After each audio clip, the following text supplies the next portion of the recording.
Check, check, 1 2 1 2. Are the vocals coming through? Are they coming through? I have no idea. Please hold on while we build an audience for you. Good morning, good morning. Why is it underlining morning? I don't know. I don't even know why it's doing that. Suggested spelling. Monitoring. I don't want monitoring, I want morning. Good morning. There we go. Good morning. I'm in a different space, in a different place. Just because things are different today. Just because things are different today. So the aim is to test. The aim is to try new things. The aim is to try different things. The aim is to try to try different things. The aim is to try and see what works, basically. That's what the aim is. So we had around 600 views on the live posts last week, which is pretty cool. I'm quite happy with that. What happened was that was the third week, so we had about 1,200 the first week, and then about half of those people decided they didn't like anything that they saw or heard, so they didn't come back, because that's the way that it works. And then the second week we had around 680 views, and then the third week, last week, we had about 650 views. I'm pretty happy with that. I didn't do as many live posts as I wanted to do because I was a little bit under the weather. In fact, I have a bag of medicine that I've just been collecting over the last week. Somewhere down here, there's probably here. There's a bag full of things like this. There's a medicine with a picture of a bat on it. Look at that. I've got a bag, and there's that and that. It's kind of cool. It's got Braille stuff on the other side of it, so that you can. So if you're blind, you know what the medicine is. And got some of that, and got some of that, and I got some of that. This is all just for one, and that's not everything. That's just stuff that's in my bag. So what an industry! What a huge industry the health industry is, right? I think if you're looking for a career, something that you want to do in the future, I'm pretty sure that the health industry is something that's going to expand, and something that's going to provide a lot of job opportunities. Hey, an old friend who just moved from Slovakia to London to get a job in the health service there. So definitely an expanding industry. And as people get older and in general, life expectancy increases, if you get beyond a certain point and don't have the basic health problems, so your life expectancy does increase.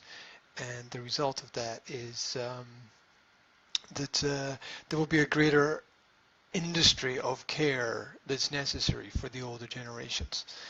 And it's definitely a huge market. It's a huge drugs market. I mean, look at the profit that the insurance companies are making on that. So there's a lot of money there. Of course, there's an ethical question, and I don't think that health in general is going to improve until we actually reward doctors for improving the health rather than reward them for giving drugs, which is the system that we live in right now. We have a lot to think about. We have a lot to improve. The world is the world's got a long way to go. The world's got a long way to go.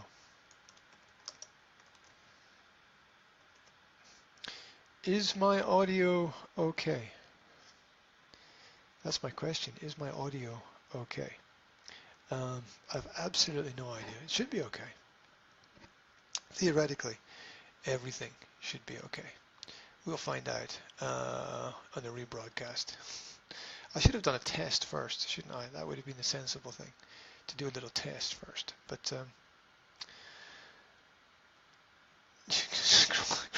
crossing your fingers is not really the way to to run a business, is it?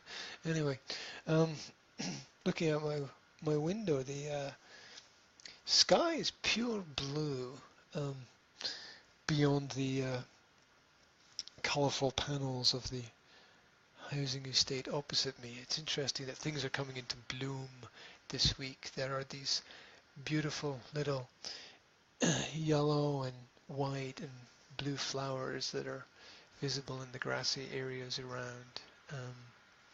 It's nice. It's nice. It seems that spring has come early this year. So, so that's kind of cool. Anyway, what I wanted to talk about today was nature. That's what I wanted to talk about. And I'm going to ignore the knocks at the door because this is a live broadcast and I can't exactly go and do something else while I'm in the middle of a live broadcast. And I imagine the person's going to stay at the door and the person is going to keep knocking at the door. But we'll find out. We'll find out how it works out.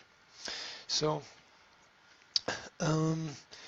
if you're out there and the audio is okay, if you can hear me, give me a thumbs up, let me know, because it's really hard to tell from this end. Facebook really doesn't have any system for monitoring. They need a little bar at the side.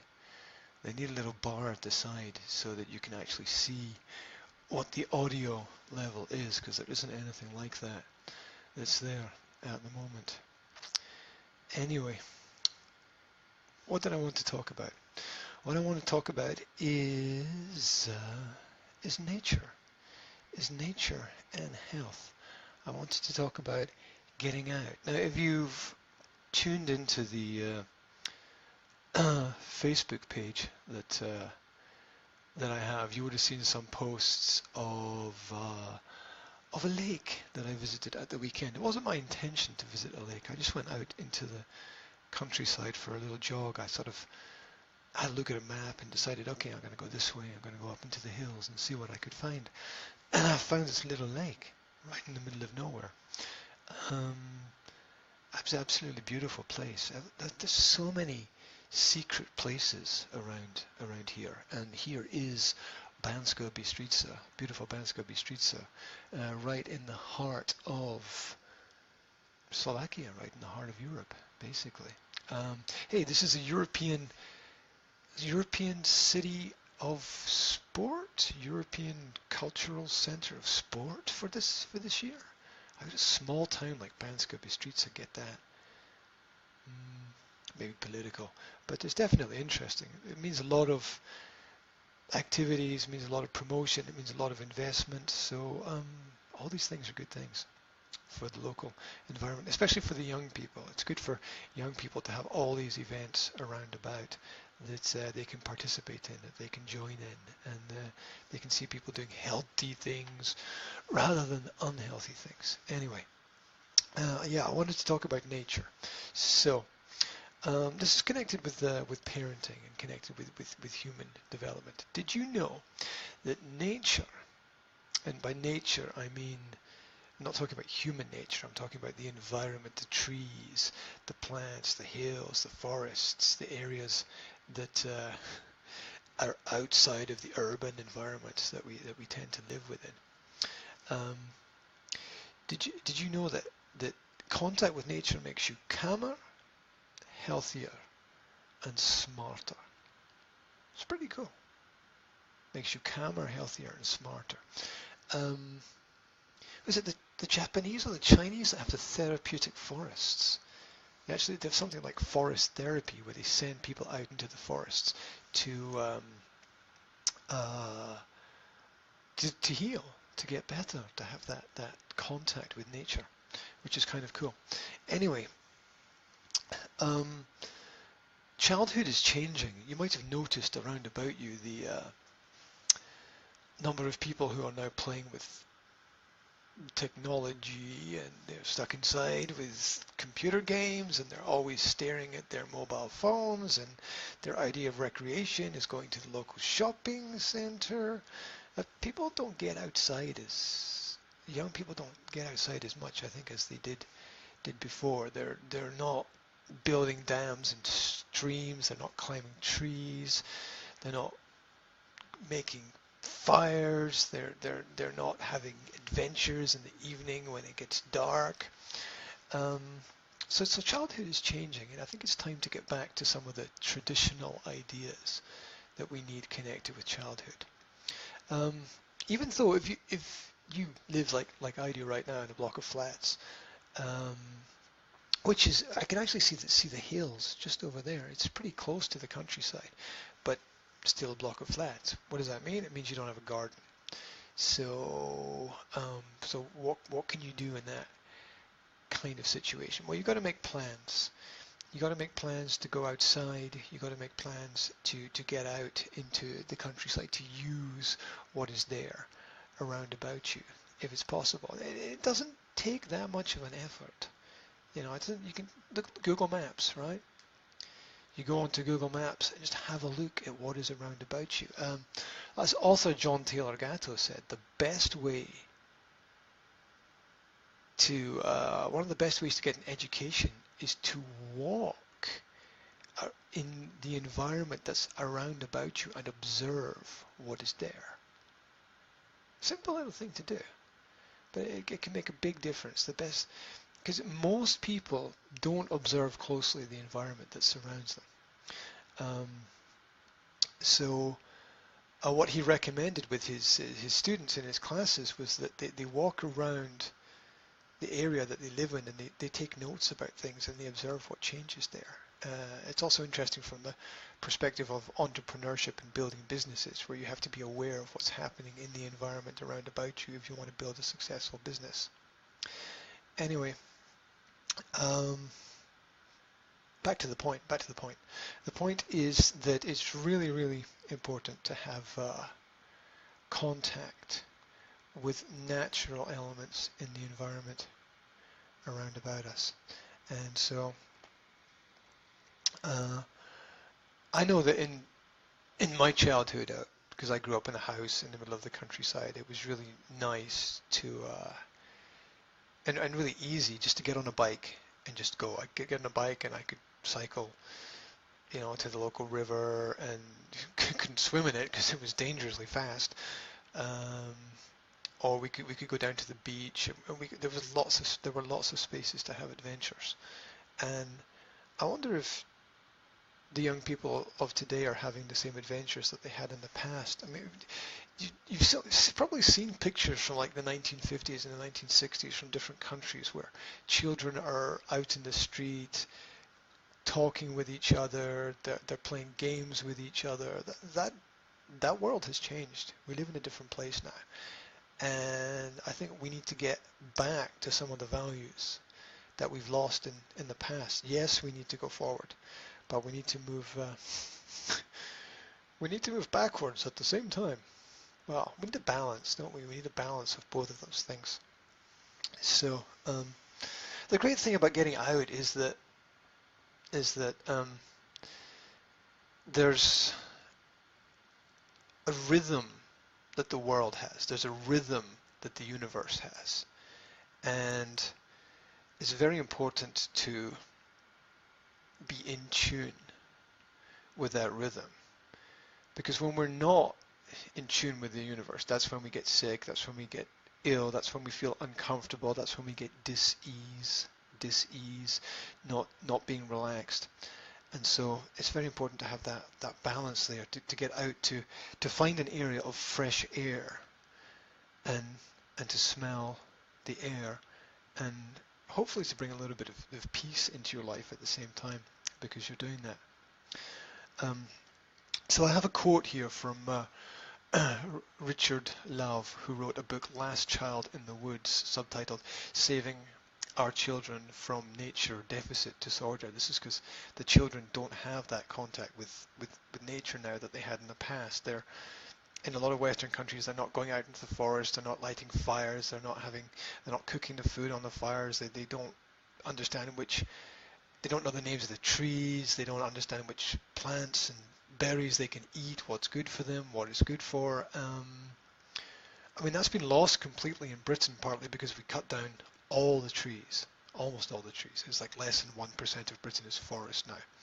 Now, you can argue that that's going to happen naturally on an island, but what happens when you cut down the trees and you had all these areas of deforestation, and that happened, that happened a long time ago, from the time that the Romans came to Britain. I mean, the stories of Robin Hood and Sherwood Forest. Sherwood Forest was this big, thick forest, and now Sherwood Forest is like 20 trees, right? It's pretty crazy. Once the Scottish Highlands was all forested and full of wild animals and bears and wild pigs and other things, but now it's not. We cut down all the trees. We used them for building houses and building forts, and we used it for firewood. We used it for shipbuilding in the early 20th century and the 19th century, and to the point where there are very few forests left, and the forests that are left are ones that were artificially planted with trees in straight rows, and when the wind blows strong, everything falls over. It's not the greatest idea. Anyway, the quote is, something else was different when we were young. Our parents were outdoors. I'm not saying they were joining health clubs and things of that sort, but they were out of the house, out of the porch, talking to neighbors. And as far as physical fitness goes, today's kids are the weakest generation in history. And he's writing this from the perspective of the United States. The parents may be out jogging, but kids just don't spend enough time out of doors. And they're losing that connection. They're more connected to their phone than they are to the plants and animals in their environment. And we need to regrow these connections. We definitely need to reconnect.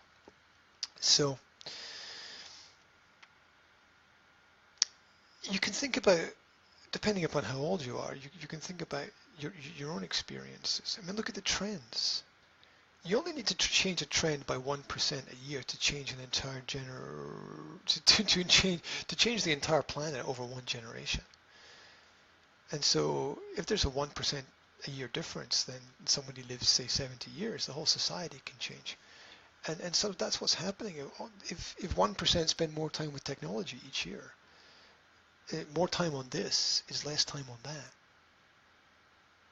Really, more time on this is less time on that. You can't do everything. More time on one thing is less time doing other things, definitely. So, benefits. Benefits of getting outside. Benefits of getting the fresh air, getting the exercise, connecting, having real conversations, not going through the SMS systems and emails, and those things are pretty stressful as well. We tend to forget how stressful technology can be for us. I'm sure you've had those frustrations where your computer freezes, or your phone won't work. Anything with technology can be very frustrating. When it works, it's fantastic. Car can get you from here halfway across the planet, right? But if it breaks down, you're kind of stuck. So, here are some of the advantages of connecting with the natural environment. It calms people down. It calms people down. And as a result, people generally feel a bit more healthier when they're more relaxed. So the fresh air basically has a soothing sense, and there are knock-on effects from this. It can lower your need for medications for example. So that's pretty cool. Generally, those who have contact with nature are happier. So and, let me, I've got some notes here. You might be able to tell that I'm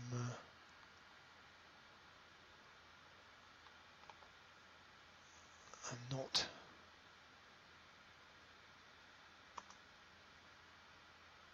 There we go. That's the post.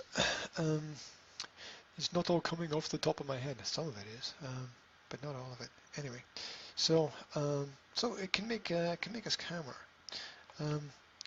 Can also make us happier as well. Who doesn't want to be happier? I mean, consider having all contact with nature in relation to having no contact with nature. I mean, obviously, if you have all contact with nature, I think you're going to be happier in terms of the quality of your life. So, to fully understand something, take it to its extreme point and work backwards. Think about that one. Right. Studies show that sunshine, fresh air, and physical activity all encourage good moods. And they encourage human communication as well. Indoor air is usually less healthy. Yeah, well, you consider those giant buildings that people work in with the air conditioning systems where somebody breathes out.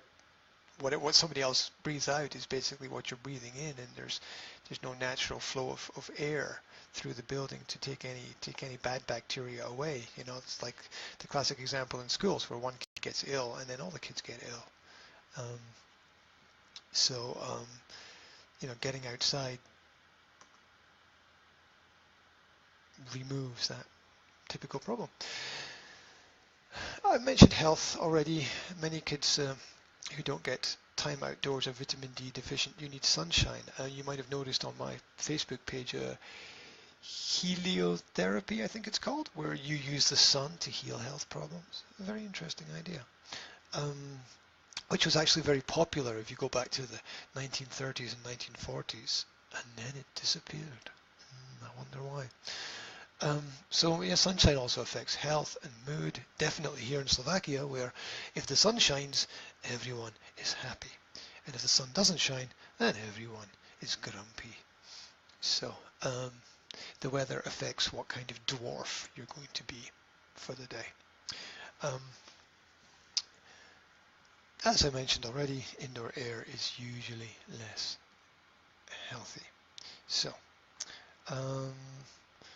we've calmer. We've looked at being calmer, happier, healthier.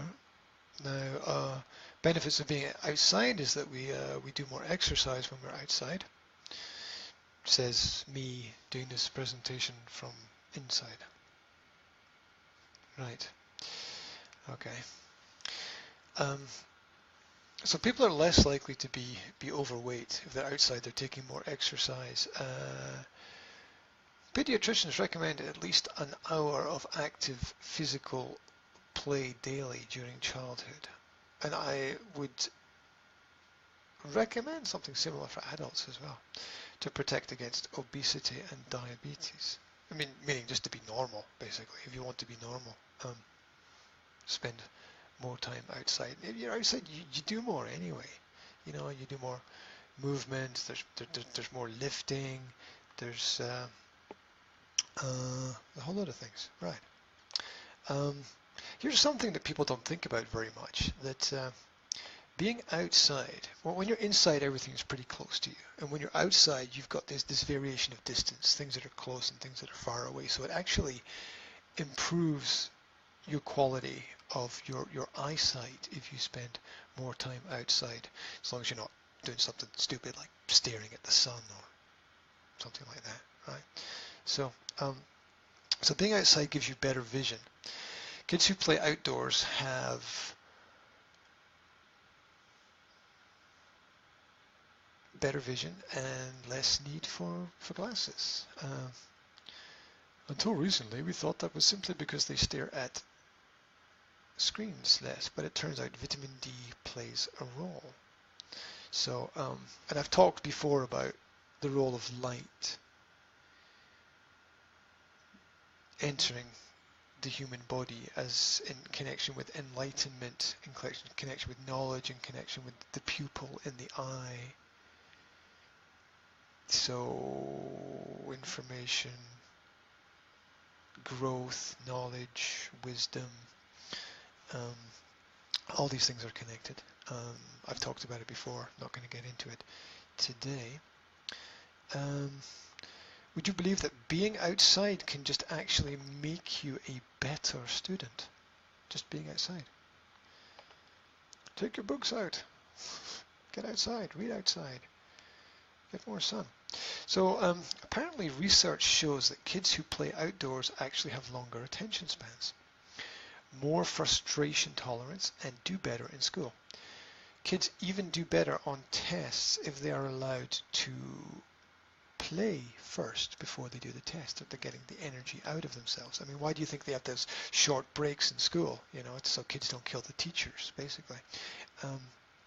They need to get, or each other, you know, they need to get the energy out, and so the teachers don't kill the kids as well, I imagine, on the other side.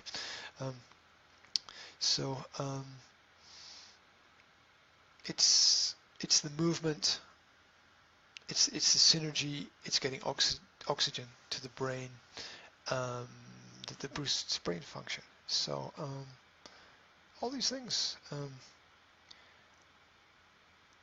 that naturally happen as we spend more time outside. And the natural environment is full of inspiration. Think about artists who have who use the natural environment, or who have tried to capture the natural environment. And because of the variety of life and the flora and fauna and everything that we can find in the outdoors, people are generally more creative if they have connections with the outdoors. Play is less structured than what kids do indoors with technology. Now, the technology can let you explore the world, but you're still limited. It's still a program. The program will only do what you program it to do, what you tell it to do, or what you ask it to do within the confined functions of that program. You know, if you have a program about cooking, you can't ask it about the history of basketball, right? So there's that limitation within technology, which has a benefit. Compartmentalization of information and processes has great benefits, but as human beings, if we want to be holistic and have a whole life understanding and a whole life education, then it's definitely necessary to get outside. And I would say to disconnect, which is actually to connect. To disconnect to one thing is to reconnect to something else. So we need to reconnect back to all of the elements that are natural in the world around about us. You know, I was listening to a story about the Christian philosophy surrounding the Garden of Eden, and what was explained was the balance between what was natural within the garden in comparison with what was unnatural, the wall around the garden. And I think that we live in this balance of natural order and manufactured chaos. And the more natural order, the more that we can understand the natural world around about us and place that natural order into our own lives, hopefully the better quality of life we're going to have as a result. So that's my perspective on that. So how do you set up life so that you can spend more time outdoors? I think you have to plan. I think you have to plan, and you have to know what spaces are available. You know, you want to be able to, as I said before, you know, get onto Google Maps, find out what areas are around about you, look at where you've been and where you've not been, ask other people what they would recommend, There are little things you can do if you have your own garden. You can create a sandbox. I built a little sandbox sandpit for my kids a few years ago when I owned a house out in the countryside, and the kids love to play in it. They love to get dirty. The other things you can, a little pool for playing in with water play is great for children. Swings, climbing structures, all of these things that the children can take and add in. They don't have to be perfect. The children can add in their own imaginations, their own creativity into the elements of their environment if you just give them something to climb up, to slide down, to play in, to crawl through, to hide under. Endless. And they'll think of things that the kids will think of things that adults will never think of. So that's also cool that you can just put out a few basic ideas and the children pick them up and run with them, which is fantastic. Ways to spend time in nature: go biking, go hiking, just simply walk.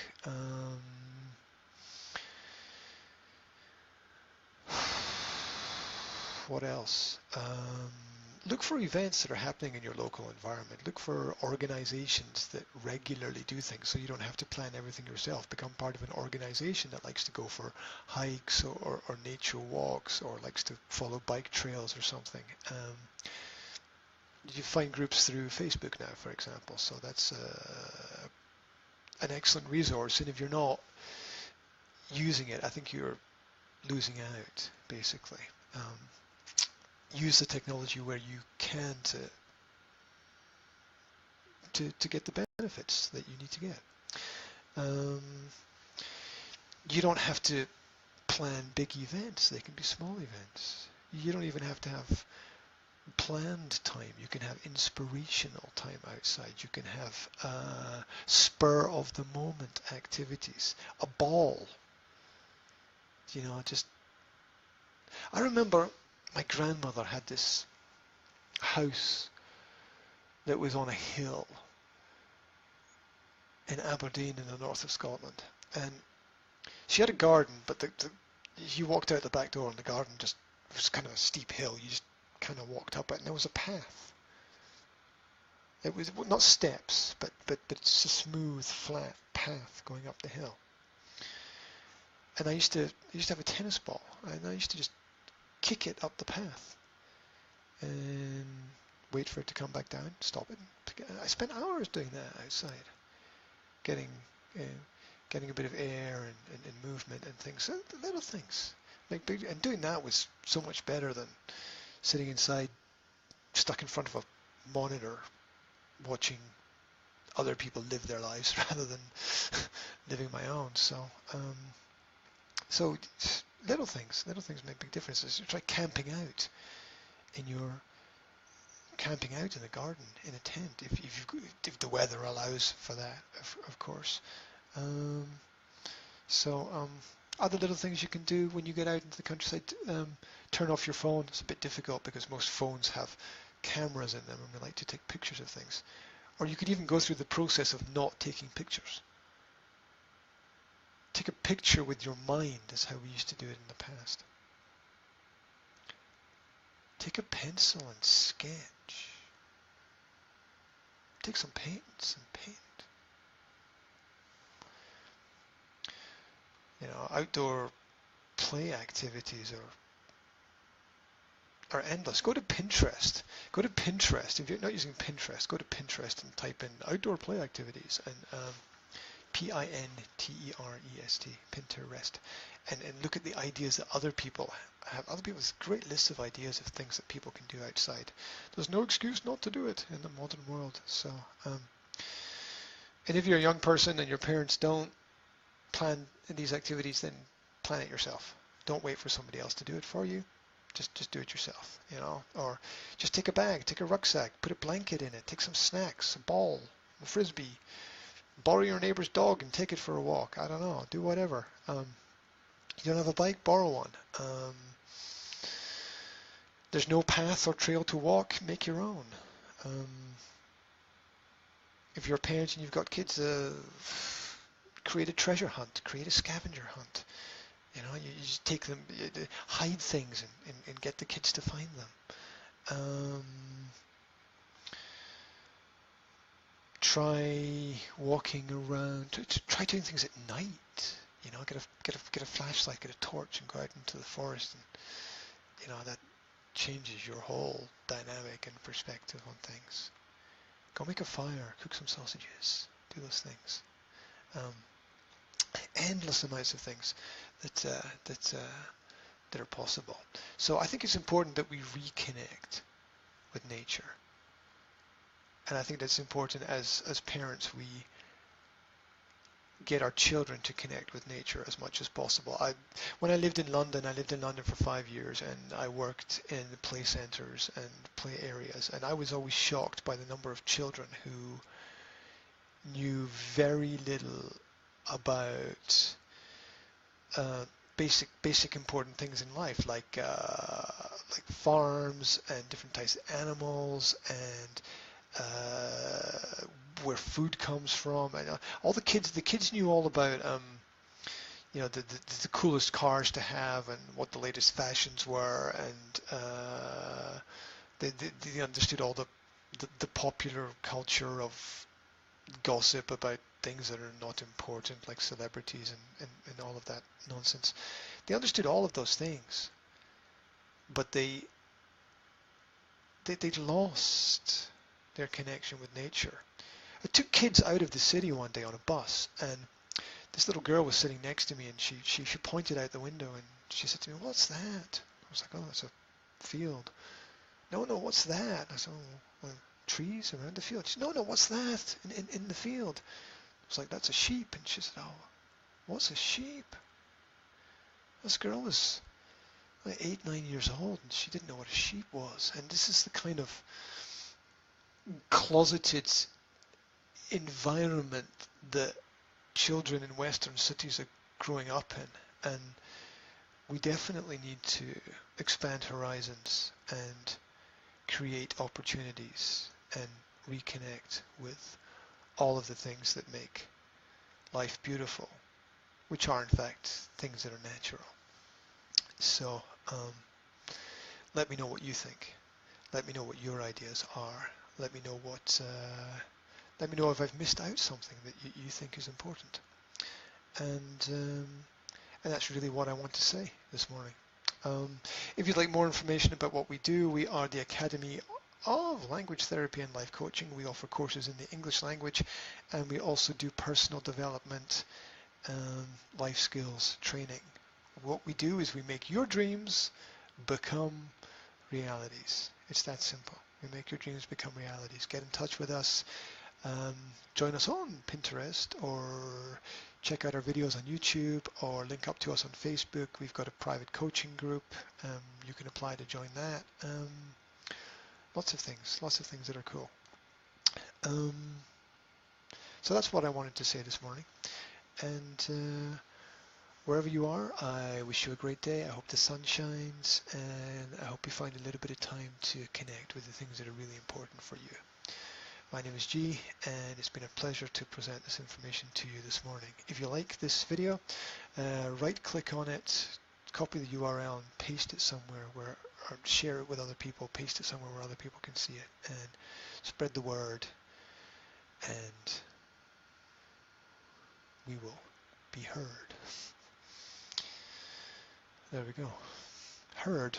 That's a double meaning, doesn't it? Hear, heard, and heard as in a group of animals. Something to think about. Finishing with nonsense. There you go. Why not? That's it. Do it, done. Respect, and catch you later.